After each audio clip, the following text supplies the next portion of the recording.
नारायणं नमस्कृत्य नरं चैव नरोत्तमं देवीं सरस्वतीं व्यासं ततो जयमुदीरयेत् मूकं करोति वाचालं पङ्गुं लङ्घयते गिरिं यत्कृपातमहं वन्दे परमानन्दमाधवम् यत्कृपातमहं वन्दे परमानन्दमाधवम् पतिसुतान्वय भ्रातृबान्धवान् अतिविलङ्घ्यतेऽन्त्यच्युतागता गतिविदस्तबोधगीतमोहिता कितवजोषित कष्टचेन्निशि रहसि संविदं हृतसयोदयं प्रहसिताननं प्रेम वीक्षणं बृहदुरश्रियो वीक्ष्यधामते मुहुरति स्पृहा मुह्यते मनः व्रजवनौकसं व्यगतिरङ्गते वृजिनहन्त्र्यलं विश्वमङ्गलम् त्यजमनागचनस्ततस्पृहात्वनं स्वजन हृदुर्जं जन्निषूदनं यत्ते सुजात चरणाम्बुरुहस्तनेषु भीताः शनैः प्रियदधीमहि कर्कशेषु ते नाटवी अटसि तद्व्यथितेन किंस्वित् कौरपादिभिर्भ्रमति धीर्भवदायुषाम्ब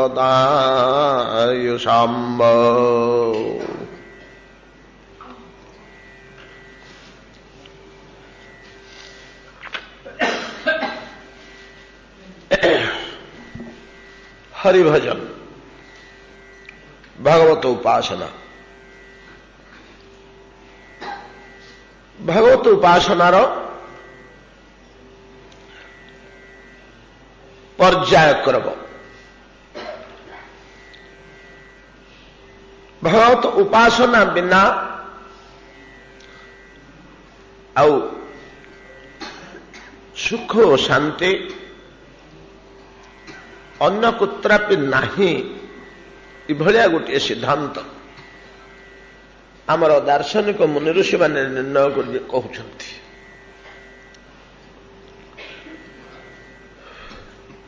एपरि दृढ़ भाव में कहउछंती जे अच्छे गोटे ही कर्तव्य, आउ किसी कर्तव्य नहीं। जो हिसाब से कथा कहा जाइए न्यूनतम स्तर रे आम सहजरे ग्रहण करें, उच्चतर दार्शनिक भावना जदि जात न हुए, विपुल ज्ञान जदि वेद वेदांतर संगृहित न हो थाए मस्तिष्क बुझा कठिन। कहते एकमात्र हरिभजन ईश्वर उपासना भगवत संबंध हे जीवन मनुष्य गोटे कर्तव्य, आउ अन्य कर्तव्य किछि नाही बोली कहउछंती। आम शास्त्र माने इभलिया गोटे सिद्धांत दउछंती। ईश्वरंकर ध्यान हो, ईश्वरंकर नाम हो, ईश्वरंकर कथा श्रवण हो, ईश्वरंकर श्री विग्रह उपासना हो, ईश्वरंकर गुणगान हो, ईश्वरंकर महिमा हो किंबा ईश्वरंकर दर्शन हो, कौन हले गोटे ईश्वरंक संबंधी भगवान संबंधी आत्मारे निरंतर फिर अखंडित भाव में केवल से गोटागत रहा आउ कि आवश्यक नहीं। तो अड़ुआ लगुच किंतु एक कथा जो मैंने कहउछंती सेमानंकर मनीषा विज्ञता साधना बुद्धिमता ये मध्य भगवान को तुल्य अनंत। एते बड़ बड़ धीमान लोक गुड़ाक विज्ञ लोक माने एतिकी आध्यात्मिक शक्तिशाली लोक कहते कथा को एड़े दे होनी ଛୋଟିଆ ମସ୍ତିଷ୍କରେ ଗ୍ରହଣ କରି ହଉନି, ବୁଝି ତ ହଉନି। ଆଉ ମନୁଷ୍ୟର ଆଉ କିଛି କର୍ତ୍ତବ୍ୟ ନାହିଁ, କେବଳ ଈଶ୍ୱର ଚିନ୍ତା, ଈଶ୍ୱର ଉପାସନା ଛଡ଼ା ଆଉ ଦ୍ୱିତୀୟ କର୍ତ୍ତବ୍ୟ ନାହିଁ, ତାହା ନିର୍ଣ୍ଣୟ କରୁଛନ୍ତି। ଆଉ ଯୋଉଟେ ଖାଇବନି ମଧ୍ୟ, ହଁ ଖାଇପାର, କିନ୍ତୁ ଖାଇବାଟା ଈଶ୍ୱର ଉପାସନାର ପରିପୂରକ ହିଁ ହବ। ତା ନିମନ୍ତେ କାହିଁ ଖାଇବୁ? କଣ ଦରକାର ଖାଇବା? ନହେଲେ ମରିଯିବି, ବଞ୍ଚିବିନି, କଣ ଦରକାର ବଞ୍ଚିବା? ତେଣୁ ଈଶ୍ୱର ଉପାସନା କରିବା ପାଇଁ ଖାଦ୍ୟ ସହାୟକ ବୋଲି କ୍ଷୀର ଆମର ଦରକାର। ତ ଗାଈଟେ ବସିଛେ, କୁଟା ସେଇଥିପାଇଁ ଆଣିବା, ନହେଲେ କୁଟାର ଅନ୍ୟ ଆବଶ୍ୟକତା କିଛି ନାହିଁ। ଛଣ, କୁଟା, ଘାସ, ପେଜ, ଚୁନି, ଚୋକଡ଼ କାହିଁକି ଆଣିକରି ଥୋଇବା? କ୍ଷୀର ଆମର ଦରକାର। ଏଗୁଡାକ କ୍ଷୀରର ସହାୟକ, ଏଗୁଡା ଦେଲେ ଆମେ କ୍ଷୀର ପାଇବା। ସେମିତି ତ ମୁନି ଋଷିମାନେ କହୁଛନ୍ତି, ତୁମ ଆହାର, ବିହାର, ଜୀବନ ଧାରଣ, କାର୍ଯ୍ୟକଳାପ, ଆଚରଣ, ଏପରିକି ଗୃହ କୁଟୁମ୍ବ ପର୍ଯ୍ୟନ୍ତ ଈଶ୍ୱର ଉପାସନାର ସହାୟତା ନିମନ୍ତେ ଆବଶ୍ୟକ। ଏଇଥିପାଇଁ ଏ ସବୁଗୁଡାକୁ କେବଳ ସେଇ ଦିଗରେ ବ୍ୟବହାର କରାଯିବ, ତେବେ ଏ ଜଗତଟାକ ମଧ୍ୟ ଈଶ୍ୱର ଉପାସନା ହେଇଯିବ। ଜାଗତିକ କର୍ମ ଗୁଡାକ ମଧ୍ୟ ଈଶ୍ୱର ଉପାସନାର ଅଙ୍ଗ ହେଇଯିବ। ଏ ଜାଗତିକ କର୍ମ ଯାହାକୁ ଆମେ ବନ୍ଧନ ବୋଲି କହୁଛେ, ଯିଏ ଆମକୁ ଦୁଃଖଦାୟୀ ହେଉଛି, ଏବଂ ଏଇତକ ନ କଲେ, ଏଇ ଈଶ୍ୱର ସମ୍ବନ୍ଧଟି ନ ରଖିଲେ, ଈଶ୍ୱର ଉପାସନା ନ କଲେ, ଆଉ ତମେ କୁଆଡେ ଯାଉଛ ଯା, କେତେ କଣ କରୁଛ କହ, କୋଉଠି ଥାଉଛ ଥାଅ, କେତେ ସଂଗ୍ରହ କରୁଛ କର, ତମର ସୁଖ ନାହିଁ କି ଶାନ୍ତି ନାହିଁ। ଅନେକ ସମୟରେ ଭାବୁଛୁ ଯେ ବିପୁଳ ଧନ ସମ୍ପତ୍ତି, ମର୍ଯ୍ୟାଦା, ସୁପୁତ୍ର, ସୁପରିବାର, ସୁବନ୍ଧୁ, ଏମାନଙ୍କ ଦ୍ୱାରା ଆମେ ସୁଖୀ ହଉଛୁ ବୋଲି, ପୁଣି ପ୍ରକୃତରେ ନାହିଁ। ଆମେ ଭାବୁଛୁ ସିଏ ସୁଖରେ ଅଛି ବୋଲି, ସିଏ କିନ୍ତୁ ସୁଖରେ ନାହିଁ। ଏଇଟା ଆମର ଧାରଣା। ଏଥିରେ ମାୟା ବୋଲି ଗୋଟେ ଜିନିଷ ଅଛି, ଆଉ ଅଧିକା ଜିନିଷଟେ। ସେ ଅନେକ ସମୟରେ ଭ୍ରମ ବୁଦ୍ଧି ଜାତ କରେ, ବୁଦ୍ଧିକି ଭ୍ରମ କରାଏ। ତା ନା ମାୟା। ତ ମା ୟା, ଏ ଯୋଡ଼ିକ ଅକ୍ଷରର ଯୋଡ଼ିଏ ସୁନ୍ଦର ଅର୍ଥ, ଦାର୍ଶନିକ ଅର୍ଥ ରହିଛି। ମ ଆଉ ୟ ଅକ୍ଷର ଯୋଡ଼ିକରେ ଆକାର ଦିଆହେଇଛି। ଅକ୍ଷର ତତ୍ତ୍ୱ ତ ବଡ଼ ବିଚିତ୍ର ଜିନିଷ। ଅକ୍ଷର ତତ୍ତ୍ୱ ବଡ଼ ବିଚିତ୍ର ଜିନିଷ, ଯାହା ସେ ଭିତରେ ପଶିବାନି, ସେଥିରେ ପଳେଇବ ଆମର। ମା ୟା, ମା ଆବରିକା ଶକ୍ତି, ୟା ଅକ୍ଷରର ଅର୍ଥ, ଇଏ ସୂଚନା ଦଉଛି ବିକ୍ଷେପ ଶକ୍ତି। ଆବରିକା ଶକ୍ତି ଆଉ ବିକ୍ଷେପ ଶକ୍ତି। ମାୟା କଣ କରେ ନା, ମା ଦ୍ୱାରା କୌଣସି ବସ୍ତୁର ପ୍ରକୃତ, ମା ଶକ୍ତି ଦ୍ୱାରା କୌଣସି ବସ୍ତୁର ପ୍ରକୃତ ସ୍ୱରୂପକୁ ଲୁଚେଇ ଦେଇ, ଆବରିକା ଶକ୍ତି ବଳରେ ଆବରଣ କରିଦେଇ, ୟା ଶକ୍ତି ବିକ୍ଷେପ ଶକ୍ତି ବଳରେ ତାକୁ ଆଉ ଗୋଟିଏ ଜିନିଷ କରି ଆମ ଆଖି ଆଗରେ ଦେଖାଏ, ଓଲଟା କରି। ବସ୍ତୁଟି ପ୍ରକୃତିରେ ଯାହା, ତାର ସ୍ୱରୂପ ଯାହା, ତାର ଲକ୍ଷଣ ଯାହା, ତାର ସ୍ୱଭାବ ଯାହା, ତାକୁ ସେ ଢାଙ୍କି ଦିଏ।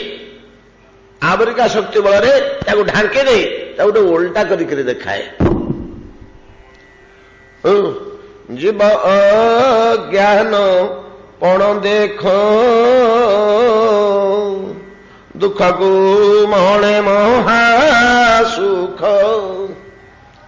ଏ ଜଗତରେ ଯେଉଁଗୁଡ଼ିକ ପ୍ରକୃତରେ ଦୁଃଖଦାୟୀ, ସେଗୁଡାକୁ ସୁଖର ପଦାର୍ଥ ବୋଲି ଜୀବ ବୁଝି ପକାଏ।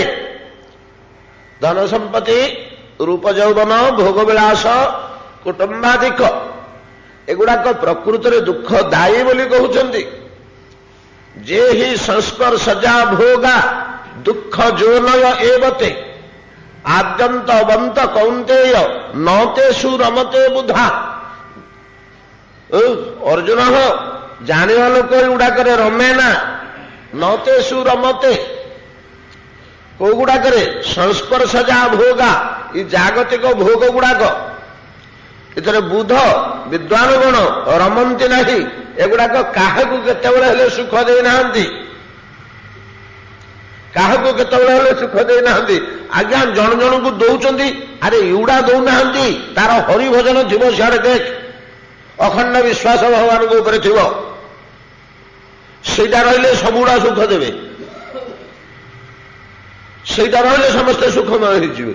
ସେଟା ମୂଳ ସୁଖଟା ତ, ସେଇଥିରୁ ସୁଖ ଆନନ୍ଦର ସପ୍ଳାବିତ ହେଇ ଯଦି କାହାକୁ ଧନ ପୁତ୍ର ରୂପ ଯୌବନ ଭୋଗ ବିଳାସ କି ଅନୁଭବ କରେ ଯେ ନାଇଁ ନାଇଁ ଗୁଡାକ ଦୁଃଖ ନ ଦେଇକରି ମୋତେ ସୁଖ ଦଉଛନ୍ତି, ତାହେଲେ ନିଶ୍ଚିତ ଭାବରେ ବୁଝିବାକୁ ପଡ଼ିବ ସୁଦୃଢ ଭାଗବତ ବିଶ୍ୱାସ ତାର ରହିଛି, ଅନ୍ତଃକରଣ ଭିତରେ ଭାଗବତ ଉପାସନା ରହିଛି। ତା ପାଇଁ ସବୁଗୁଡାକ ବିଷଟା ଅମୃତ, ତା ପାଇଁ ବିଷଟା ତ ଅମୃତ ହବ, ତା ତ ମୂଳ ଜିନିଷ ରହିଲା।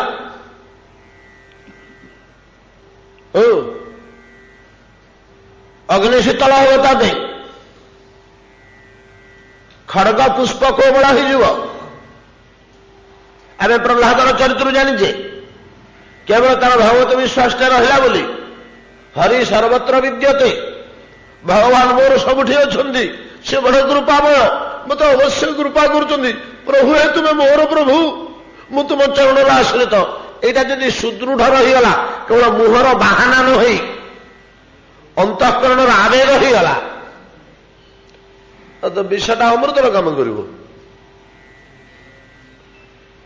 ଅତଏବ ଏ ବିଶ୍ୱ ଜାଗତିକ ସକଳ ପଦାର୍ଥରୁ ଯଦି କିଏ ସୁଖ ପାଉଛି, ତାହେଲେ ବୁଝିବାକୁ ହବ ଯେ ନିଶ୍ଚୟ ତାର ମୂଳରେ ମୂଳ ସୁଖ ବ୍ୟବସ୍ଥା ସୁଦୃଢ ହରିଭଜନ, ସୁଦୃଢ ଭାଗବତ ବିଶ୍ୱାସ, ଭଜନର ବଡ଼ ଜିନିଷଟା ହେଲା ବିଶ୍ୱାସ ରହିଛି, ନହେଲେ ଗୁଡାକ ସୁଖ ଦିଅନ୍ତିନି। ସୁଦୃଢ ବିଶ୍ୱାସ ବଡ଼ କଥା ହଉଛି, ଆମେ ଭଜନ ପଛେ କରିବା, ଏ ବିଶ୍ୱାସଟା ଜାତ ହେବା ବଡ଼ ଜିନିଷ। ଜଣେ ଜଣେ ଭାଗ୍ୟବାନ ଲୋକ ଅଛନ୍ତି ଯେ ତାଙ୍କର ଜନ୍ମରୁ ଭଗବତ ବିଶ୍ୱାସଟା ଥାଏ, ଭଗବତ ବିଶ୍ୱାସଟା ତାଙ୍କର ଜନ୍ମରୁ ଥାଏ,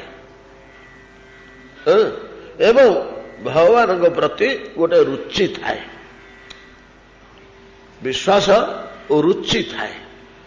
ସେ ରୁଚିଟା ମାନେ ଏଣେ ସେମାନଙ୍କର ଯେ ସଂସାର ପ୍ରତି ରୁଚି ନଥାଏ ସେ କଥା ନୁହେଁ, ଆଡ଼କୁ ଟିକେ ରୁଚି ଥାଏ, ବିଭିନ୍ନ ଜନ୍ମ ଜନ୍ମର ଅଭ୍ୟାସ ସୀମିତ ସଂସ୍କାର ହେଇ ରହିଛି, କିନ୍ତୁ ପୂର୍ବଜନ୍ମର ସତସଙ୍ଗ ସଂସ୍କାର ଏପରି ସୁଦୃଢ ଅଛି ଯେ ସେମାନଙ୍କର ଏ ରୁଚିଠୁ ସେ ରୁଚିଟା ତାଙ୍କର ବଡ଼।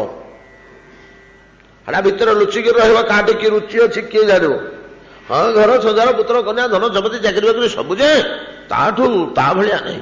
ତା ପାଇଁ ଏଇଟାକୁ ୟା ପାଇଁ ବୋଲିକରି ଈଶ୍ୱର ଭଜନ ହରିଭଜନ ଛାଡ଼ିଦେବାକୁ ହବନି, ବରଂ ହରିଭଜନ ପାଇଁ ଏଇଟା ଗୋଟେ ନ ହଉ, ଆଉ ଚାକିରି ଛାଡ଼ିଦିଅ, ନହେଲେ ପୁଅ ଯଦି ନହେଲେ ଛାଡ଼ିଦିଅ, କି କିଛି ଘର କି ଅର୍ଥ କି ଛାଡ଼ିଦିଅ, ହରିଭଜନ ଛାଡ଼ିଦେବାନି। ସେ ତା ପାଇଁ ରୁଚିଟା ବଡ଼। ଯାହା ହଉ ଏ ବିଶ୍ୱାସ ସୁତୀବ୍ର ହେବା ଆବଶ୍ୟକ। ପ୍ରକୃତରେ ଭଗବାନ ବୋଲି, ଈଶ୍ୱର ବୋଲି କୌଣସି ତତ୍ତ୍ୱ ଅଛନ୍ତି କି? ପ୍ରଥମ ମନରେ ଆମର ଶଙ୍କା ସନ୍ଦେହ ରହିଲା। ଆମେ କେବଳ ଶାସ୍ତ୍ରର ପ୍ରେରଣାରେ ବିଶ୍ୱାସ କରିକି ମାନୁଛୁ ନା, ଆଉ ଏଟା ହୃଦୟର ଉପଲବ୍ଧି ହେଲାଣି କି? ଆଜି ଶାସ୍ତ୍ର ନ କହନ୍ତୁ, ଶାସ୍ତ୍ର ନ କହିଲେ ବୋଲି ଥିବା ଜିନିଷଟାକୁ ନାହିଁ ବୋଲି ଆମେ କହିବା କି? ଈଶ୍ୱରଙ୍କର ଅସ୍ତିତ୍ୱଟା मर्मे मर्मे उपलब्धि हेले जाई विश्वास आसिब, विश्वास आसला परे श्रद्धा आसीजिव। गोसाई जी रामचरितमानसर आरंभ ये दुईटा जिनिष उपर बड़ गुरुत्व देइचंती। ये जोड़िक शास्त्र सिद्धांत उपरे तुम्हें जेकोसी भागवत राज्य को पशिला बेलू श्रद्धा विश्वास थिले ही तुम काम हम, नहले फल मिलबनी, फलटा गच्छित हो रही। अवश्य हरिभजनर फल व्यर्थ हुए ना, किंतु रही सेटा गच्छित हो कौ केते काल पर जन्म जन्मांतर मिल सीना तत्क्षणात अनुभव हबनी। श्रद्धा और विश्वास जोड़िक बड़ जिनिष। भगवान शिव और पार्वती को श्रद्धा विश्वास रूप बोली कहते गोसाई जी रामचरितमानस रे। भवाने शंकर वंदे श्रद्धा विश्वास रूपिण। विश्वासटी आसिले तापर श्रद्धा आसो। जो लोकटी प्रति आमर विश्वास आसे ता प्रति आपे श्रद्धा आसे। जो पदार्थटी प्रति आमर विश्वास आसे ता प्रति श्रद्धा आसे। ये विश्वासटी केमिति जात हो? प्रकृत में ईश्वर अस्तित्व भगवान अच्छंती ये तो बहुत बड़ कथा। भगवान अस्तित्व प्रमाणित करवा एडे सहज कथा नुहे कि गोटा कथारे कथारे हबनी। गोटे सामान्य कथा शास्त्र आमको कहते, सामान्य कथा कहते जे ए विश्व सर्वत्र तुम्हें क्रिया परिलक्षित करुछ ना नहीं लक्ष्य करिपारुछ कि? हाँ आम एटा लक्ष्य करुछ। पत्र हलुची, वायु बहुची, माछ पहरुची, शिशु खेलुची, बाछुरी दौड़ुची, पक्षी उड़ी जाउची, सूर्य गति करुचंती। क्रिया कोठी नहीं। गोटे क्रिया विहीन पदार्थ कहले जार क्रिया नहीं। पहाड़ तले पत्थर मुंडाटे पड़ी ता भीतर किसी क्रिया नहीं। हाँ क्रिया अच्छी। तो क्रियाटा एडे स्लो रेट रे होची जे तुम धरी पारन। तुम देखी आस तार गोटे फटो उठे आण। उठे आने 50 वर्ष पर जाकर आउ थे देख तो ना 20 वर्ष पर आउ थे जाकर देख तार किसी रूपांतर परिवर्तन रंग आकृति है ना नहीं? आयतन आकृति रंग ताकू जदि लक्ष वर्ष छाड़ दिया जाए मनरे धरी हबनी। एक सी गोटे कला मुगुनी पथर हो जाइथिबो नले पाउंस भलिया माटी उठी जाइथिबो ता भीतर क्रिया चलछि। एक से कठिन दिग को सी जाउछि न तो कठिन रु नरम दिग को आसुछि। पत्थर खंडे हेले मध्य पत्थर ठी आमे सेटा को भलो धरि परियानी, काठ ठी धरि परिया। काठ मुंडाटे ओळी तळे पड़िछि 5 वर्ष होला पड़िछि। 5 वर्ष होला आमे देखली ना काठटा खत ही आसलानी कि पड़ी तो पड़ी कौन कम आसो किसी कम आसोनी जाणी फाणी करदे हम सीना आउ किसी कम आसोनी नेगलटे होगा आउ 5 वर्ष बढ़ीगला आउ 5 वर्ष गला बेलू से खत हो जाइए आउ 5 वर्ष बेलू 15 वर्ष बेलू माटी हो क्रिया नहीं। काठटी आम लक्ष्य कर पत्थरटी 15 वर्ष कि 20 वर्ष काठटा खतरे परिणत होला ओली तले पड़ी पड़ी काठ मुंडाटा पत्थर मुंडाटा 15 लाख वर्ष दरकार कि 15,000 वर्ष दरकार ताको आउ टे स्लो रेट तार क्रिया चलती बोली। क्रिया कोठी नहीं आम शरीर भितर क्रिया होनी। आम जो अन्न भोजन कर पकेले जो खाई सारे बसिक जीर्ण कले खाई सारा पर किए 2 घंटा परिश्रम कर जीर्ण करुच्ची आ देखुची जीर्ण होला कि नहीं ना तार सी हो आहार सरला परे आउ आमर ता साथे किसी संबंध नहीं तार सी जीर्ण हो आपे आपे आपे आपे रक्त संचालित होची आपे आपे निश्वास प्रश्वास जहाँ सब कर आउ कोटि कोटि कार्य शरीर भितर आपे आपे होची। आम शरीर भितर जमी आपे आपे बहुत कार्य होची प्रत्येक पदार्थर भितर क्रिया चली ଅତଏବ ପ୍ରତ୍ୟେକ ପଦାର୍ଥର ବାହାରେ ବି କ୍ରିୟା ଚାଲିଛି, ଆମେ ଲକ୍ଷ୍ୟ କରିପାରୁଛୁ। ଖେଳିବା, ଡେଇବା, ନାଚିବା, ଉଡ଼ିବା, ପୋଡ଼ିବା ଭିତରେ ମଧ୍ୟ କ୍ରିୟା ଚାଲିଛି। ଏଇ କ୍ରିୟାର କର୍ତ୍ତା କିଏ?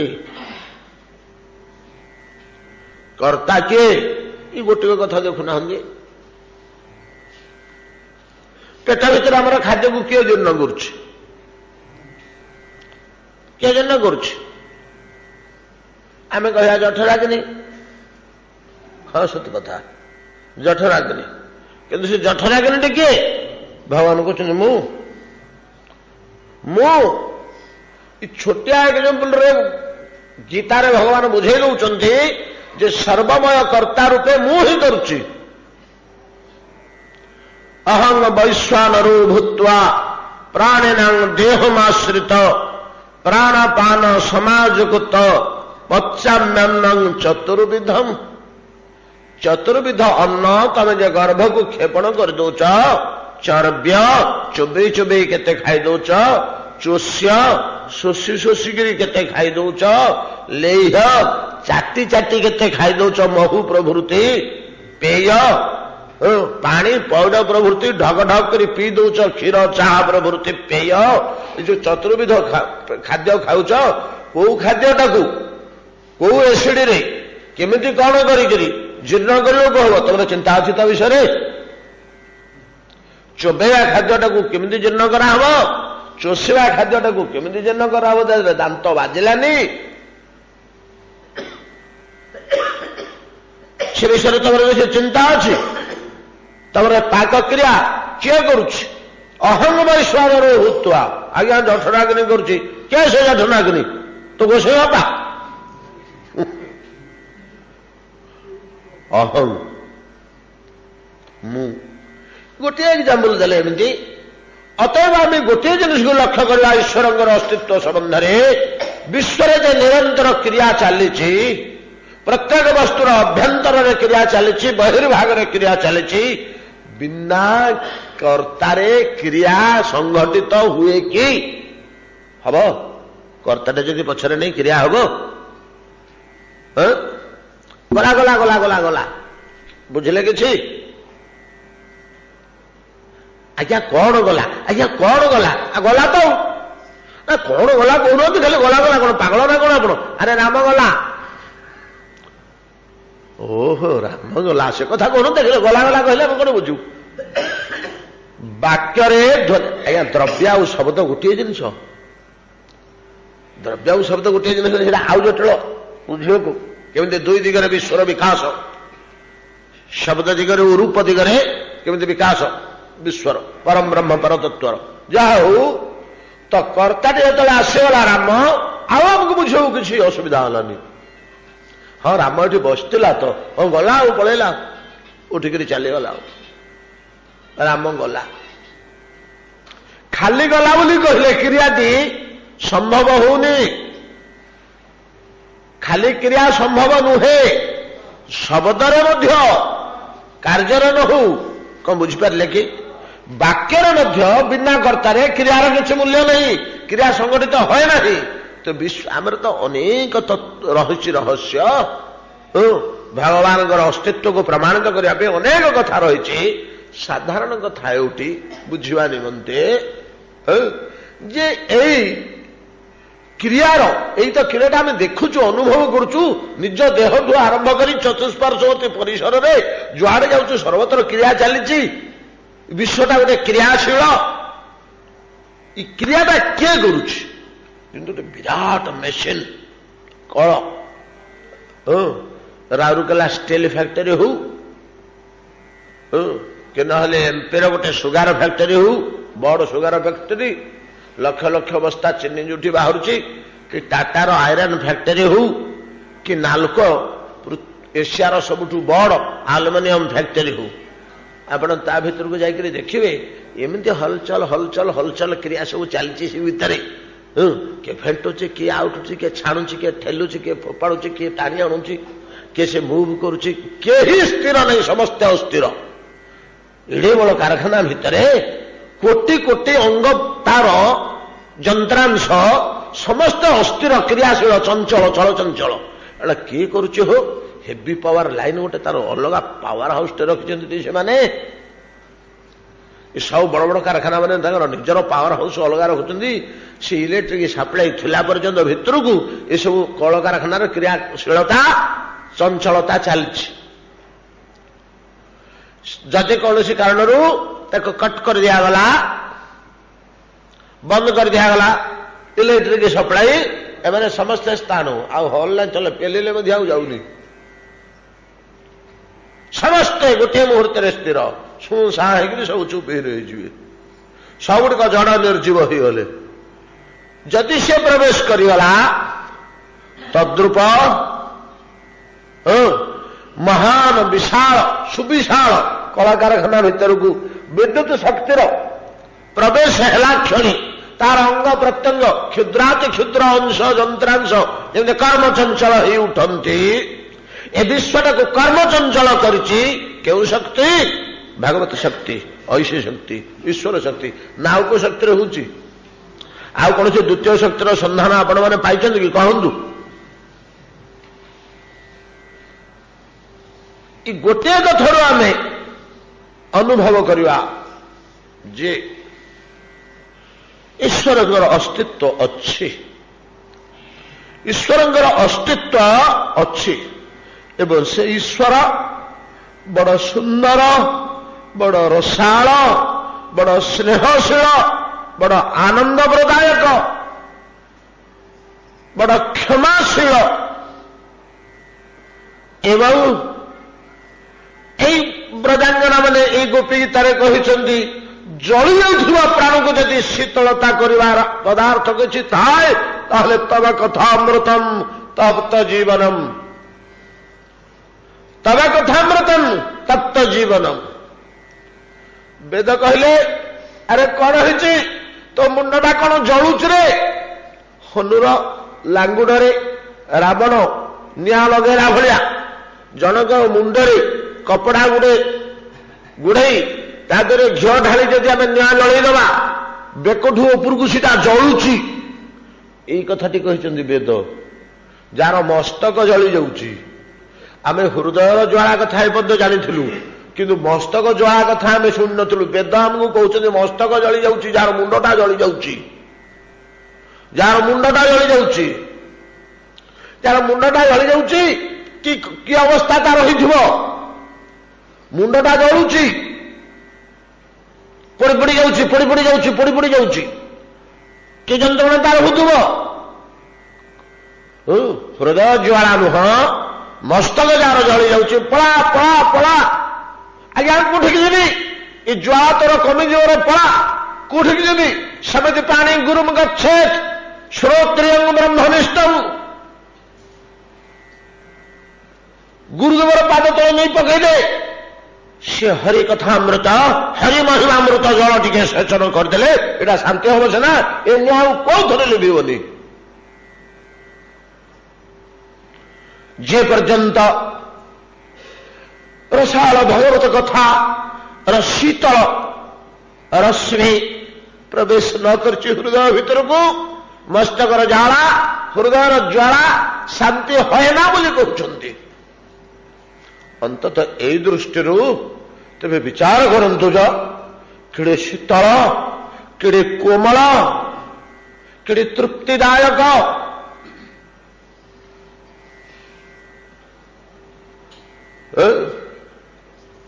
से भगवत पदार्थ केड़े तृप्ति प्रदायक केड़े आनंद प्रदायक केड़े सुख प्रदायक लोभरे यही विश्वास आम हरि कथा भितर को पशिबा को हम हरिस्मरण हरिस्मरण नाम दर्शन पूजा अर्चन तपस्या उपासना अवश्य तपस्या गोटे अलग जिनस अनेक सिद्धि पाइबा कठोर तपस्या करते भगवान को सहित किसी संपर्क नए भगवान को सहित किसी संपर्क नए किंतु तपस्यार प्रभाव अच्छी ईश्वर जदि तपस्या करा जाए ताहा अनुपम तपस्या कहले निज देह को ताप दबा दुख दबा ଉପବାସ, ଅନିଦ୍ରା, ପରିଶ୍ରମ, ବାରମ୍ବାର ଚେଷ୍ଟା ଯତ୍ନ, ନୀତି ଫୁଲ ଦିଟା ତୋଳିକିରି ବର୍ଷା ହଉ ଖରା ହଉ ଯାହା ହଉ ରାତିରେ ଉଠି ଫୁଲ ଦିଟି ତୋଳିକିରି ଠାକୁରଙ୍କୁ ଦଉଛି। ସେ ଗୋଟେ କଷ୍ଟ ତ କରୁଛି, ଶରୀରକୁ ଟିକେ ହେଲେ ଦୁଃଖ ମିଳୁଛି ତ, ଆରାମରେ ଶୋଇଥାନ୍ତା ଚଦର ଘୋଡେଇକିରି ଶୀତରୁ ଉଠିକି ଯାଇ ଫୁଲ ପୁଞ୍ଜିଏ ତୋଳୁଛି, ଶୀତରେ ଥୁରୁଥୁରୁ ହେଇକିରି ଶରୀରକୁ ଟିକେ ଦୁଃଖ ଦଉଛି ତ, ଏ ବି ଛୋଟିଆ ଟିକେ ଏତିକି ଟିକେ ନା ହଉ ତପସ୍ୟା। ଆଉ ବଡ ବଡ ତପସ୍ୟା ଅଛି। ଈଶ୍ୱର ସମ୍ବନ୍ଧୀୟ ତପସ୍ୟାଟା ବଡ କଲ୍ୟାଣକର। ଈଶ୍ୱରଙ୍କ ସମ୍ବନ୍ଧ ନଥାଇକିରି ଅନ୍ୟ ତପସ୍ୟା, ସେଟାକୁ ଆସୁରୀ ତପସ୍ୟା କୁହାଯାଏ। ଆମେ ଆଲୋଚନା କରିବାନି, ସେଗୁଡ଼ା କ୍ଷତିକାରକ ହୁଏ, ସେଟାକୁ ଆସୁରୀ ତପସ୍ୟା କହନ୍ତି। ତ ଇତ୍ୟାଦି ମାଧ୍ୟମରେ ଭଗବତ ସ୍ମରଣ, ହରିସ୍ମରଣକୁ ଅଖଣ୍ଡିତ ଭାବରେ ରଖିବା, ହରିସ୍ମରଣକୁ ଅଖଣ୍ଡିତ ଭାବରେ ରଖିବା। ସ୍ମର୍ତ୍ତବ୍ୟଂ ସତତଂ ବିଷ୍ଣୁ ବିସ୍ମର୍ତ୍ତବ୍ୟଂ ନ ତୁ କ୍ୱଚିତ୍। ଏଇଟା ହଉଛି ମନୁଷ୍ୟର କର୍ତ୍ତବ୍ୟ। ସ୍ମର୍ତ୍ତବ୍ୟଂ ସତତଂ ବିଷ୍ଣୁ ବିସ୍ମର୍ତ୍ତବ୍ୟଂ ନ ତୁ କ୍ୱଚିତ୍। ସବୁବେଳେ ହରିସ୍ମରଣରେ ଥିବେ, କେବେ ହେଲେ ବିସ୍ମରଣ ହେବେନି। ଦିଟା ଆଗ କଥା କହୁଛନ୍ତି। କଣ କରୁଛ କର, ତୁମେ ହାତ ଗୋଡ ଇତ୍ୟାଦି ସମସ୍ତ କାମ କରୁଥାଉ, ଚିତ୍ତଟା ହରିସ୍ମରଣ ସର୍ବଦା କରୁଥାଉ। ଏଇଠୁ ଭଗବତ ଉପାସନା ଆରମ୍ଭ ହେଲା ଯେ ତା ଉପରକୁ ତା ଉପରକୁ ତା ଉପରକୁ ତା ଉପରକୁ ତା ଉପରକୁ ସାଧନାର ସ୍ତର, ଅନ୍ତିମ ସ୍ତର ଗୋପାଙ୍ଗନା ଗୁଡାକ, ଅନ୍ତିମ ସ୍ତର ହିଁ ଗୋପାଙ୍ଗନା ଗୁଡାକ। ସେତେବେଳକୁ ଭଗବାନ ତାକୁ କାଖେଇକିରି କୋଳେଇକିରି ନିଜ ହୃଦୟରେ ଜାକିକିରି ଆପଣାର କରା ହେଇଗଲାଣି। ନିଜକୁ ଗୋବିନ୍ଦ ବିକି ଦେଲାଣି ଭକ୍ତ ପାଖରେ। ଅନ୍ତିମ ସ୍ତରଟା ଗୋପାଙ୍ଗନା ସ୍ତର। ଏଇ ସ୍ତରକୁ ଆଉ କୌଣସି ମୁନି ଋଷି ଯାଇନାହାନ୍ତି। ଯିଏ ପଳେଇଲା ତ କଉ ମୁନି ଋଷି କୁହା ହବନି, ତାକୁ ଗୋପୀ କୁହା ହବ। କାରଣ ଅଲଗା କ୍ୱାଲିଟିର ଉପାସନା, ଗୋଟେ ଭିନ୍ନ କ୍ୱାଲିଟିର ଉପାସନା। ସେ ଯେମିତି ସେ ମଣିଷ ଯିଏ ହଉଛି ହଉ, ରଥ ହଉ କି ମହାପାତ୍ର ହଉ କି ସାହୁ ହଉ କି କଣ ହଉ, ସେ ଅରଣ୍ୟକୁ ଯାଇକିରି ଦାଢି ଜଟା ରଖି ଘୋର ତପସ୍ୟା କଲାଣି, ଗଲେ ତା ନାଁ ହେଲା ଋଷି କି ମୁନି, ତାର ପୂର୍ବ ନାଁ ଆଉ ରହିଲାନି। ସେମିତି ଏଇ ସ୍ତରକୁ ଯିଏ ପଳେଇଲା ତା ନାଁ ହେଲା ଗୋପୀ।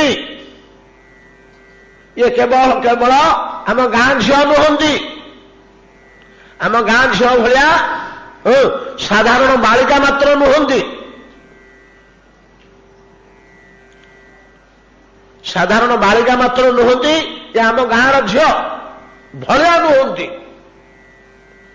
ଏଗୁଡା କହୁଛନ୍ତି ଅତି ଉଚ୍ଚ କୋଟିର ସିଦ୍ଧ ପୁରୁଷ ମୁନି ଋଷି ଗୁଡାକ। ସେ ମୁନି ଋଷି ସ୍ତର ମଧ୍ୟ ପାର ହୋଇଯାଇଛନ୍ତି ଏବଂ ଭଗବାନ ତାଙ୍କ ପାଖରେ ଏଡେ ନିକୃଷ୍ଟ ହୋଇଯାଇଛନ୍ତି ଯେ, ଏଡେ ଛୋଟ ହୋଇଯାଇଛନ୍ତି ଯେ ତାଙ୍କ ହାତରେ ଖେଳଣା ହୋଇଯାଇଛନ୍ତି। ହେ ପ୍ରଭୁ, ଆମେ ତମ ହାତରେ ଖେଳଣା, ଏ ବିଶ୍ୱର ସବୁ ଗୁଡାକ ପ୍ରତ୍ୟେକଟି ଜୀବ ଆମେ ସବୁ ଭଗବାନଙ୍କର ଖେଳନା ନୁହଁ କି?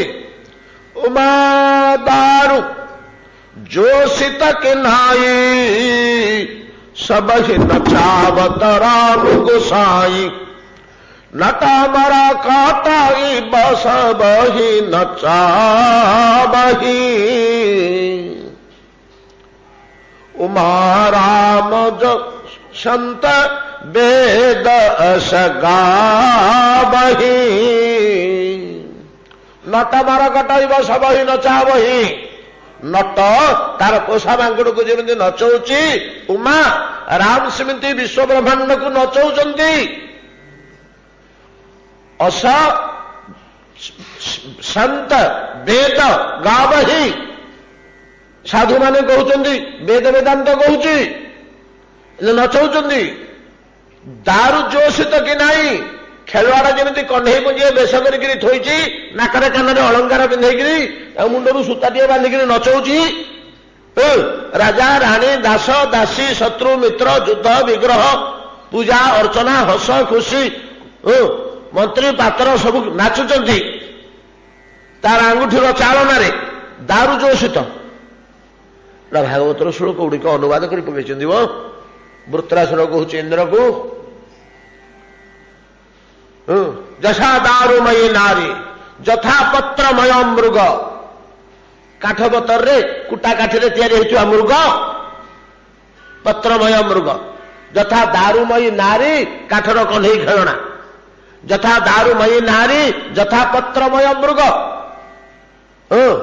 तथा ए जगत समस्त को नचौचंदी तो इंद्र विद्धि भो इंद्र विद्धिटा जान डरुच कौन युद्ध करने देखुन मोर गोटे बाहुत छिटा गला बजार आ गोटे हाथ में परिहटे धरी तुम साथ लड़ुची ना पड़ौची वृत्र गोटे हाथ छिड़गलानी बजार काटी सारे डाण हाथटा बा हाथ परिहटर कर युद्ध करुच्ची इंद्र को राकेदम कलानी इंद्र हाथ बजार खसी पड़ा जे से लज्जार पलाऊँ गोटे कि अस्त्रटा मो हाथ खसईदेला शत्रु गोटे कि कौन युद्ध कर पकेया जिनिसटा गोटे भी छी वृत्र कही कि कथा तुमर कहीं अभिमान खेलया लोक खेलुची आम तो खेलिया कथा ये तार जमी सुख हम ताकू सेमती आमको खेलुची आज्ञा केड़े बड़ कथा कहूच असुरुटा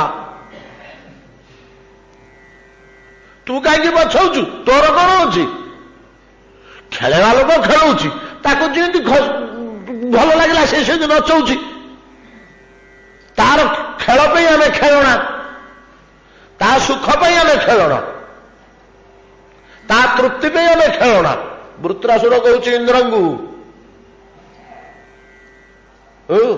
इंद्र वृत्रासुर गोटे बाहु काटिदेले गोटे बाहु छिड़गला आ गोटे बाहुरे से युद्ध करुच्ची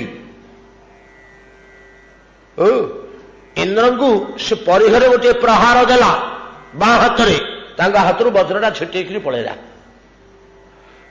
अस्त्रटा जो छिटिकी पलैला बड़ लाज लगे छी कि युद्ध करी मुह पुतिक लाजरे ठिया हेले से वृत्रासुर कह तुम कौन जाए से मोर गोटे हाथ कटिगला मु युद्ध करुच्ची ना छाड़ुची कि आम युद्धटा कौन तुम जान कि इथर आमर किसी ना तुम जय पराजय नहीं कि मोर जय पराजय नहीं तार तृप्ति निमंत सी व्यवस्था कर युद्ध खल देखा मन हला आम दी जन को लड़े से देखुची कि युद्ध खल कि मजा दीटा षंड लड़े गले आम जमी बारंडार छिड़ा देखुचे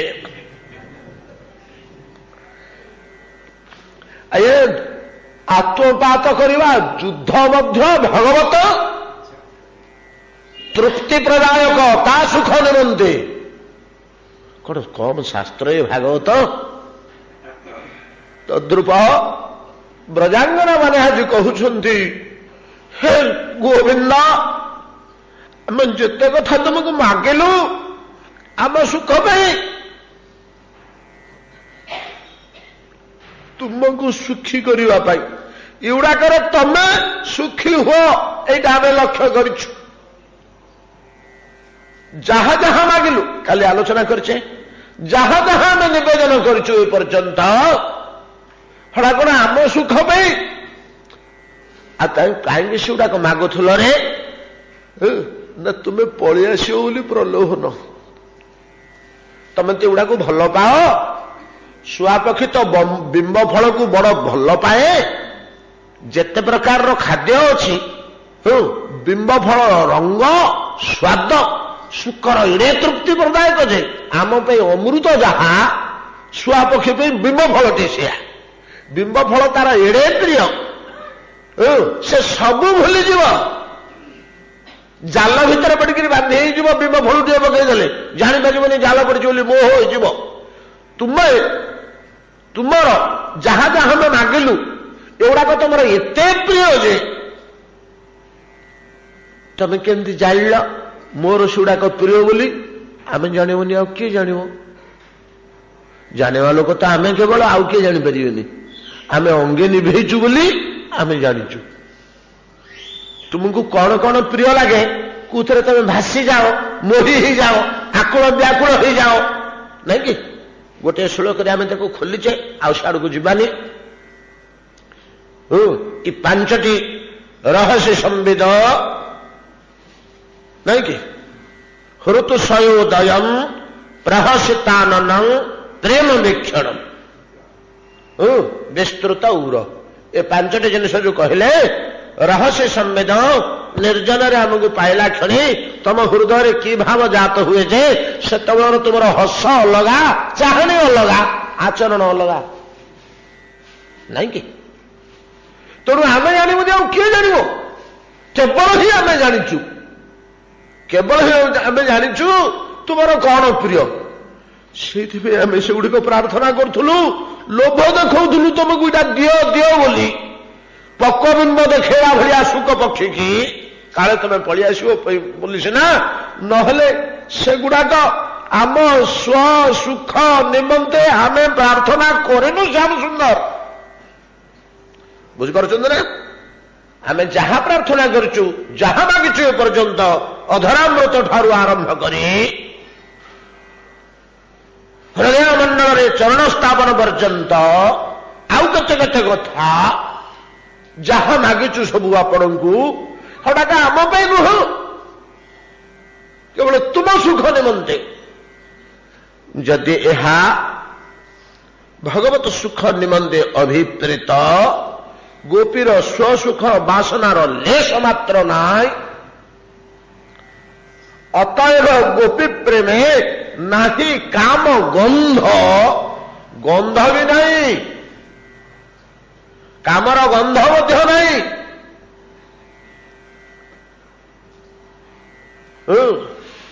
ଗୋଟେ ବସ୍ତୁ ଆମେ ବୁଡେଇକିରି ବାହାର କରିଦେଲେ ବସ୍ତୁଟା ପଳେଇଲା, କିନ୍ତୁ ତା ଗନ୍ଧଟା ସେଠି ରହିଗଲା। ମାଳତୀ ଫୁଲ ଯୋଡ଼ିଏ ଆଣିଲେ,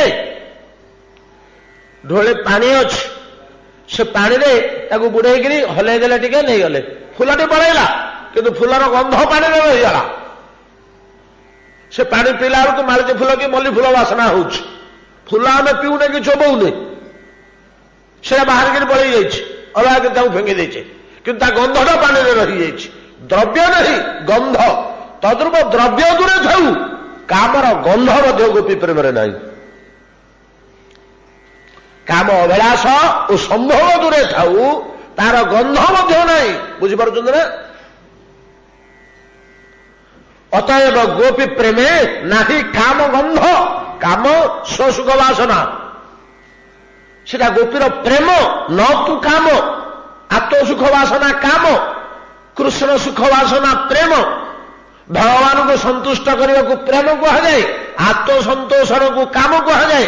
ଅତଏବ ଗୋପୀ ପ୍ରେମେ ନାହିଁ କାମ ଗନ୍ଧ, କୃଷ୍ଣ ସୁଖ ଲାଗି ମାତ୍ର କୃଷ୍ଣେର ସମ୍ବନ୍ଧ। କୃଷ୍ଣ ସାଥିରେ ତମେ କାହିଁ ସାଙ୍ଗ ହେଇଥିଲ ନା ତାକୁ ସୁଖୀ କରିବାକୁ। ଆମେ ସାଙ୍ଗରେ ସାଙ୍ଗ ହେଲେ ତାକୁ ଭଲ ଲାଗୁଛି,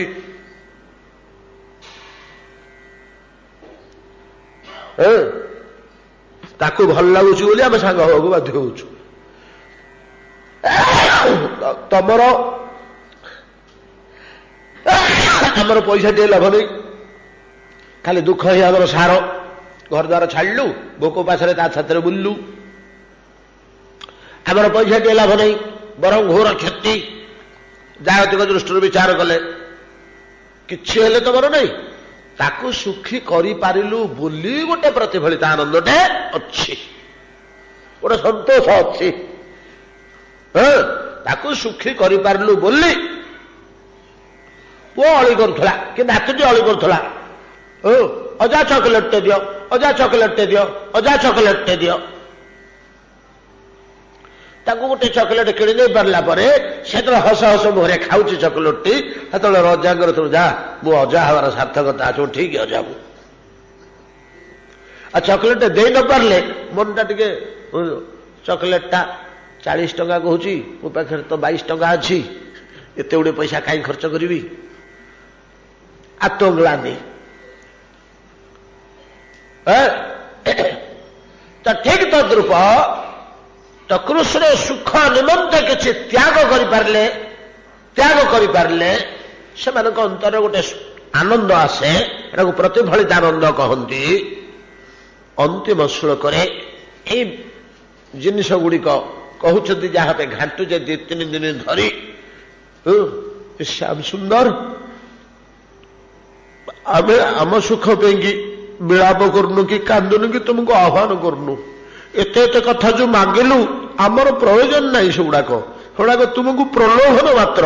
ଇ ଲୋଭ ଦେଖେଇଲେ ତମେ ପଳେଇ ଆସିବ ପରା, ସୁଖ ପକ୍ଷୀ ବିମ୍ବ ଦେଖିକିରି ଆସିଲା ଭଳିଆ ପଳେଇ ଆସିବ ପରା। ଏଇଥିପାଇଁ ବୋଲି କହୁଥିଲୁ ସିନା, ତାହେଲେ ଆମର ପ୍ରୟୋଜନ ନାହିଁ। ଆଉ ତାହେଲେ ପ୍ରକୃତ ପ୍ରୟୋଜନ କଣ ତମର? କଣ ତମର ପ୍ରକୃତ ପ୍ରୟୋଜନ? ମତେ କାହିଁକି ଏତେ ବ୍ୟାକୁଳ ହେଇକିରି ଡାକ ପକେଇଛ? ମୁଁ ପଳେଇଲେ ତମର କୋଉଟା ଲାଭ ହବ? ଆଉ କିଛି ନାହିଁ ଯେ ବନ୍ଧୁ, ଯତେ ସୁଦାତ ଚରଣାମ୍ବୁରୁ ହସ୍ତନେଷୁ ଭୀତାସନେ ପ୍ରିୟ ଦଧିମହି କର୍କଶେଷୁ ତେନା ତବି ଅଟସି ତଦ ବ୍ୟଥିତେନ କିଂସ୍ୱିତ୍ କୁର୍ପାଦିଭେର ଭ୍ରମତେ ଧେର ଭବଦାୟୁଷାମ। ଶ୍ୟାମ ସୁନ୍ଦର, ତୁମେ ଜାଣ ଆମେ ହେଲୁ ଭବତ ଆୟୁଷ, ଭବତ ଆୟୁଷା ନହ ଆମ୍ଭେମାନେ ଭବଦାୟୁଷା ଭବତ୍, ଆପଣ ହିଁ ଆମର ଆୟୁଷ। ଆପଣ ଭଲ ଥିଲେ ଆମ ଜୀବନ ଠିକ ଅଛି, ଆପଣ ସୁସ୍ଥ ସୁନ୍ଦର ହେଇ ବଢୁଥିଲେ ଆମ ଆୟୁଷ ବଢିଲା। ଆପଣ କ୍ଷୟ ହେଇଗଲେ, କ୍ଳାନ୍ତ ହେଇଗଲେ, ଶ୍ରାନ୍ତ ହେଇଗଲେ ଆମ ଆୟୁଷ କମି ଆସିଲା। ଆମର ଜୀବନଟା, ଏଠି ଆୟୁଷ କହିଲେ ଜୀବନ ପ୍ରାଣଟା ଆପଣଙ୍କ ଉପରେ ନିର୍ଭର କରୁଛି। ଆପଣଙ୍କ ପୁଷ୍ଟିରେ ଆମ ଜୀବନ ପୁଷ୍ଟ, ଆପଣଙ୍କ କ୍ଷୟରେ ଆମ ଜୀବନ କ୍ଷୟ, ଆପଣଙ୍କ ଅସ୍ତିତ୍ୱରେ ଆମ ଜୀବନର ଅସ୍ତିତ୍ୱ, ଆପଣଙ୍କ ନାସ୍ତିତ୍ୱରେ ଆମ ଜୀବନର ନାସ୍ତିତ୍ୱ। ସମ୍ପୂର୍ଣ୍ଣ ଭାବେ ଆମର ଜୀବନଟା, ଆଉ ସୁଖ ଦୁଃଖ କଥା ଦୂରେ ଥାଉ, ଏ ଜୀବନଟା ଆୟୁଷଟା ବଞ୍ଚି ରହିବାଟା ଆପଣଙ୍କର ଭଲ ମନ୍ଦ ଉପରେ ନିର୍ଭରଶୀଳ। ଭବଦାୟୁଷାଂ ନଃ। ଆଜି ଆମ ମନ ଭ୍ରମତି ଧି, ଆମର ବୁଦ୍ଧି ମନ ଏମିତି ବିଚଳିତ ହେଇଯାଉଛି, ଏମିତି ଜ୍ୱଳିତ ହେଇଯାଉଛି, ଏପରି ଯନ୍ତ୍ରଣାଦାୟକ ହେଇଯାଉଛି। କାହିଁକିରେ? ଶ୍ୟାମ ସୁନ୍ଦର ଯେତେବେଳେ ବୃନ୍ଦାବନର କୁଞ୍ଜାଭ୍ୟନ୍ତରରେ ବନ ବନାନ୍ତରେ କୁଣ୍ଡ ସମୀପରେ କୁସୁମ କାନନରେ ଯମୁନା ପୁଳିନରେ ବିଭିନ୍ନ ସ୍ଥାନରେ କ୍ରୀଡ଼ା କୌତୁକ କରି କରି ଲୁଚକାଳି ଖେଳ ଖେଳି ଖେଳି କୁସୁମ ଚୟନ କରି କରି ଆମ ସହ ପିଚିକାରି ଖେଳ ଖେଳି ଖେଳି କେତେବେଳେ କୁ ଅବସ୍ଥାରେ ତୁମେ କ୍ଳାନ୍ତ ଶ୍ରାନ୍ତ ହେଇଯାଅ। ଆମେ ତ ସଂଖ୍ୟାରେ ବହୁତ, ଆମେ ମଧ୍ୟ ତୁମ ସାଥିରେ ଉନ୍ମାଦିନୀ, ଆମ ସମସ୍ତଙ୍କୁ ତୁମେ ଉନ୍ମାଦିତ କରିଦେଇଥାଅ। ତୁମର ଆଚରଣ, ସ୍ୱଭାବ, ଦୃଷ୍ଟି, ହସ, ଅନୁପମ ରୂପ ମାଧୁରୀରେ ମୋହିତା, ଗୁଣ ମାଧୁରୀରେ ମୋହିତା, ସ୍ନେହରେ ମୋହିତା ଆମେ ଗୁଡାକ ତୁମ ଇଶାରା ମାତ୍ରେ ଉନ୍ମାଦିନୀ ହେଇ ମାତି ଯାଇଥାଉ। ବିଭିନ୍ନ କ୍ରୀଡ଼ା କୌତୁକରେ ତୁମେ ଯେତେବେଳେ କ୍ଳାନ୍ତ ଶ୍ରାନ୍ତ ହେଇ ପଡ, ଆମ ଦେହ ସହେନା, ଘନ ଘନ ନିଶ୍ୱାସ ବହେ, ଜର୍ଜରିତ ଝାଳରେ ତୁମ ଦେହ ଆର୍ଦ୍ର ହେଇଯାଏ, ମୁଖମଣ୍ଡଳ ଶୁଷ୍କ ମଳିନ ହେଇ ଆସେ। ଆମେ ଜାଣିପାରୁ କୃଷ୍ଣଙ୍କୁ ବାଧା ଲାଗିଲାଣି, କଷ୍ଟ ଲାଗିଲାଣି, କ୍ଳାନ୍ତ ହେଇଗଲେଣି, କେତେବେଳୁ ଖାଇନାହାନ୍ତି କିଛି, ଖେଳରେ କ୍ରୀଡ଼ାରେ କୌତୁକରେ ମାତି ଯାଇଛନ୍ତି। ସେତିକିବେଳେ ସୁନ୍ଦର କୁସୁମର ମନୋରମ ତଳପ ନିର୍ମାଣ କରି ଆପଣଙ୍କୁ ଶୁଆଇ ଦଉ, କିଶଳୟ ଶଯ୍ୟାରେ ଶୁଆଇ ଦେଇ, କୁସୁମ ଶଯ୍ୟାରେ ଶୁଆଇ ଦେଇ, ଫୁଲର ବିଞ୍ଚଣାରେ ଯେତେବେଳେ ତୁମ ଶ୍ରୀଅଙ୍ଗକୁ ବିଞ୍ଚି ବିଞ୍ଚି ଦଉ, ଶ୍ୟାମ ସୁନ୍ଦର ତୁମର ମନୋହର ଶରତ ସରସିଜ ବିନିନ୍ଦି ପାଦ ଯୋଡ଼ିକ ଆମ କୋଳରେ ଥୋଇଥାଉ, ପାଦ ମଞ୍ଚାଳନ ଧୀରେ ଧୀରେ କରିଦେଉଥାଉ। ଆହା, କି ସୁନ୍ଦର ସେ ପାଦ, କି ସୁନ୍ଦର ସେ ପାଦ, କି ମନୋରମ, କି କୋମଳ, କୋଟି ସରସିଜ କୋମଳତାରେ ତା ସହ ସମାନ ହବନି।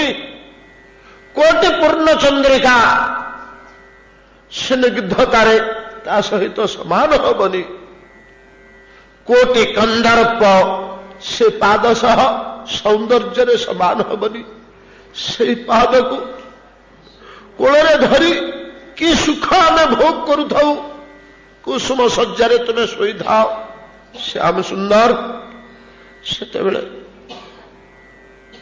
बड़ भय थाए मनरे काले आमर कठिन अंग प्रत्यंगरे कुचमंडल कर्कशेषु स्तनेषु से कोमल पाद जदि बाजी जीव से पाद को केते कष्ट हब आमर अंग प्रत्यंग बड़ कठिन तुमर पाद एते कोमल जत्ते सुजात चरणाम्बुरुह अति उत्तम पद्म तुल्य कोमल सुजात चरणाम्बुरुह अम्बुरुह पद्म स्तनेषु भीतासने प्रियदधिमहि कर्कशेषु कर्कशेषु स्तनेषु से पाद जदि केतबेले आघात हो जाए तुम तो पाद एपट सेपट करूथाओ आम कुरुड़े काले बाजिजीव बोली आम बड़ सतर्क थाऊ किंतु श्याम सुंदर यही जिनिसटा मध्य आम लक्ष्य करचु जे आम हृदय रे तुम से पाद बजे देवाई तुम चेष्टित था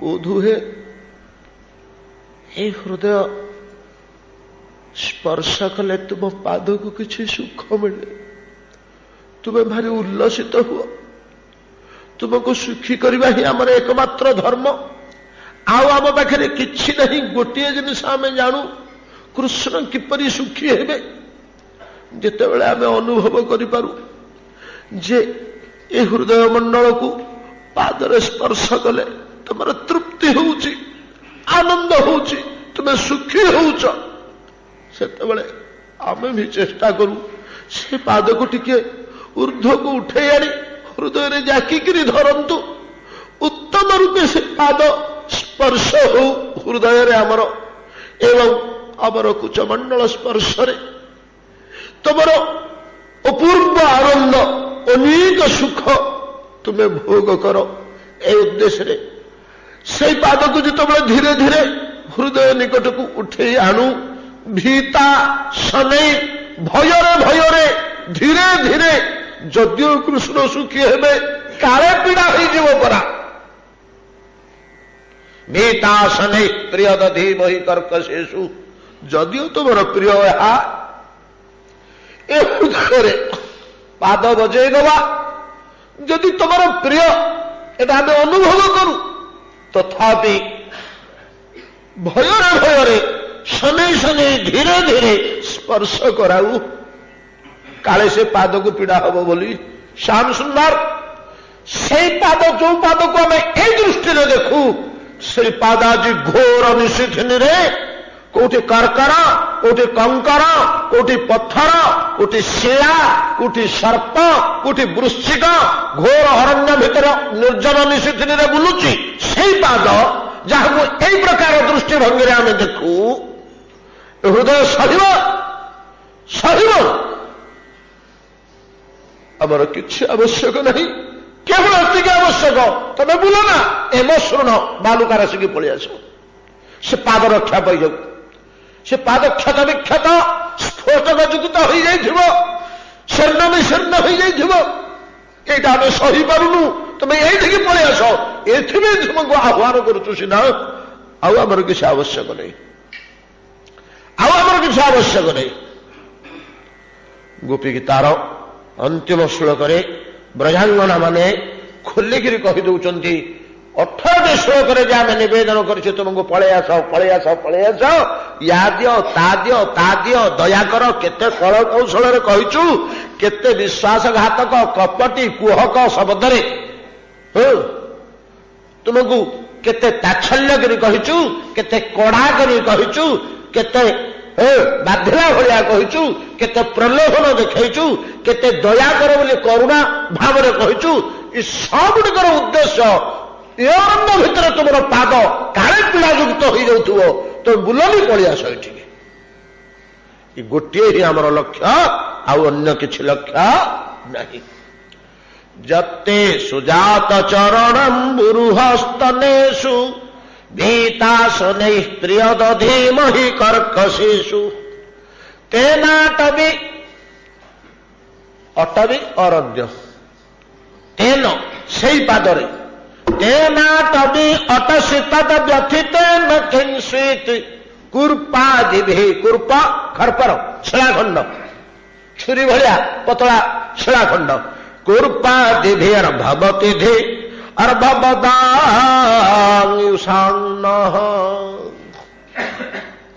ବ୍ରଜାଙ୍ଗନା ମାନଙ୍କର ଅନ୍ତଃକରଣର ଭାବ ଅଭିବ୍ୟକ୍ତିର ଅଧ୍ୟାୟ ଗୋପୀ ଗୀତ ଏଠି ଶେଷ ହେଲେ। ୟାକୁ ପ୍ରକାଶ କରିବା ସହଜ କଥା ନୁହେଁ। ୟାର ରୂପ ଅଲଗା, ୟାକୁ ଦେଖା ହେଇଛି ଆଉ ଗୋଟେ ଢଙ୍ଗରେ। ମଣିଷର ମନ ଆଉ ଗୋଟିଏ ପଦାର୍ଥ। ଏ ବସ୍ତୁଟି କି ବସ୍ତୁ ତ ସୁନ୍ଦର ପଞ୍ଚାମୃତ ମଳମୂତ୍ର ବିଲେପିତ ପାତ୍ରରେ, ରକ୍ତପୁଜ ବିଲେପିତ ପାତ୍ରରେ ରଖିଲେ ଯାହା ଅବସ୍ଥା, ଆମ ମନରେ ଏ ପବିତ୍ର ବସ୍ତୁ ସେୟା ହେଇଯାଉଛି। ସୁନ୍ଦର ପଞ୍ଚାମୃତ, ଦୁଗ୍ଧ, ଘୃତ, ଦଧି, ଶର୍କରା, ମଧୁ ପ୍ରଭୃତି ପରମ ପବିତ୍ର ପଞ୍ଚ ପଦାର୍ଥ ମିଶି ଯେଉଁ ପଞ୍ଚାମୃତ ଯୋଉ ପାତ୍ରରେ ଆମେ ରଖିବା, ଯୋଉ ମନରେ ୟାକୁ ଆମେ ଗ୍ରହଣ କରିବା, ସେ ମନଟା ରକ୍ତପୁଜ ଲେପିତ, ପୂଜ ପୁରିଷ ଲେପିତ ସେ ପାତ୍ରଟା ବୋଳି ହେଇଛି। ଆମର ମନରୂପକ ପାତ୍ର ମଳମୂତ୍ର ଲେପିତ, ସେଇ ପାତ୍ରରେ ପଞ୍ଚାମୃତକୁ ରଖିଲେ ଅବସ୍ଥା ଯାହା, ଆମ ମନରେ ଏ ବସ୍ତୁକୁ ରଖିବା ସେୟା। ତଥାପି ଶାସ୍ତ୍ରଙ୍କର ନିର୍ଦ୍ଦେଶରେ ଯେତିକି ପାରାଯାଏ, ଯେତିକି ସେ ଅଭିବ୍ୟକ୍ତ ହେବାକୁ ଚାହିଁଛନ୍ତି, এই ପ୍ରାଣବନ୍ତ ଚରିତ ଭଗବତ କଥା ଯେତିକି ପରିମାଣରେ ସେ ପ୍ରକାଶ ପାଇବାକୁ ଚାହିଁଛନ୍ତି, ଯେଉଁ ଢଙ୍ଗରେ ପ୍ରକାଶ ପାଇବାକୁ ଚାହିଁଛନ୍ତି, ସେ ଆପେ ହେଇଛନ୍ତି, ଆମେ କରିନେ। ଏଠି ଆମର ତ ଗୋପୀ ଗୀତ ଶେଷ ହେଲେ। ରାସ ପଞ୍ଚାଧ୍ୟାୟୀ ଆମର ଆଲୋଚ୍ୟ ବସ୍ତୁ, ପ୍ରକୃତରେ ଆମର କଥାବସ୍ତୁ ଶ୍ରୀମଦ୍ ଭାଗବତଙ୍କର ଅନ୍ତିମ ଅଧ୍ୟାୟର ପୂର୍ବବର୍ତ୍ତୀ ଅଧ୍ୟାୟ। ଆଉ ଗୋଟିଏ ଅଧ୍ୟାୟ ମାତ୍ର ଆମର ବାକି ରହୁଛି ଆଲୋଚନା କରିବା ପାଇଁ। ତାର ପୂର୍ବବର୍ତ୍ତୀ ଅଧ୍ୟାୟରେ ଭଗବାନଙ୍କର ଲୀଳା ଗୁଡିକ ଯେତେବେଳେ ସୂତ୍ରୀକରଣ କରାହେଇଛି, ସୂତ୍ରିତ କରାହେଇଛି, ସୁଖଦେବ ଗୋସ୍ୱାମୀ କହୁଛନ୍ତି, ଆହେ ପରୀକ୍ଷିତ, କି ସୂତ କହୁଛନ୍ତି, ଆହେ ନୈମିଷାରଣ୍ୟର ମୁନି ଋଷିଗଣ। ସୁତଦେବ ଗୋସ୍ୱାମୀ ପଳେଇଲେଣି, ଶୁକ ପଳେଇଲେଣି, ଶୁକ ଆଉ ନାହାନ୍ତି, ପରୀକ୍ଷିତଙ୍କୁ କହିଦେଇକିରି ପଳେଇଲେଣି। ପରୀକ୍ଷିତଙ୍କୁ କହିଦେଲେ, ସୁଖଦେବ ତୁମେ ଆଉ ଏଠି ରହନ, ଏଠି କାହିଁକି ରହିବ? ତମକୁ ତ ସବୁ କଥା କହିଦେଲି, ବତେଇଦେଲି, ତମେ ପଳା ପଳା ବୈକୁଣ୍ଠକୁ ପଳା, ବୈକୁଣ୍ଠକୁ ପଳେଇ ଯା। ଆଜ୍ଞା ତକ୍ଷକ ତମେ ସେଥିରୁ କଣ ପାଇବ? ତମ ବାଟରେ ଯା, ତକ୍ଷକ ତାର ବଳ ଥିଲେ ଗୋଡେଇକିରି ବୈକୁଣ୍ଠକୁ ଯାଉ, ତମେ ତମର ବୈକୁଣ୍ଠକୁ ପଳା। ସୁଖଦେବ ଗୋସ୍ୱାମୀ ଉଠିକିରି ପଳେଇଲେ, ଏତିକି ମାତ୍ର କହିଦେଇ ଗଲେ, ତମେ ପଳା, ଏଠି ଆଉ ରହନା। ତାର ପଛେ ପଛେ ସୁଖଦେବ ଗୋସ୍ୱାମୀ ମଧ୍ୟ ପଳେଇଲେ। ଦେହଟା ପଡ଼ିଛି, ଦେହଟା ତ ପଡ଼ିବାଟା ସ୍ୱାଭାବିକ, ଦେହଟା ପଡ଼ିଛି। ସୁତ ଗୋସ୍ୱାମୀ ନୈମିଷାରଣ୍ୟରେ 60,000 ମୁନିଙ୍କି ଯୋଉ ସବୁ କଥା କହୁଛନ୍ତି, ଆପଣମାନଙ୍କୁ ୟା କହିଲି, ୟା କହିଲି, ୟା କହିଲି, ୟା କହିଲି, ସେ ଭିତରେ ଗୋଟେ ପଦ କହିଦେଲେ, ଭଗବାନଙ୍କର ରାସବିଳାସ ଆପଣମାନଙ୍କୁ କହିଲି। ଆମର ମନେ ପଡ଼ିଗଲା, ରାସବିଳାସ କହିଲେ କେତେବେଳେ ମ, ଆମେ ତ ଶୁଣିନୁ, ଚାଲତେ ଟିକେ ଦେଖିବା କଣ କହିଛନ୍ତି ବୋଲି ଆମେ ଟିକେ ପଛକୁ ପଳେଇ ଆସିଛୁ। 5ଟି ଅଧ୍ୟାୟ, ତୃତୀୟ ଅଧ୍ୟାୟ ଆଜି ସରିଲା, 29 ଯାଇଛି।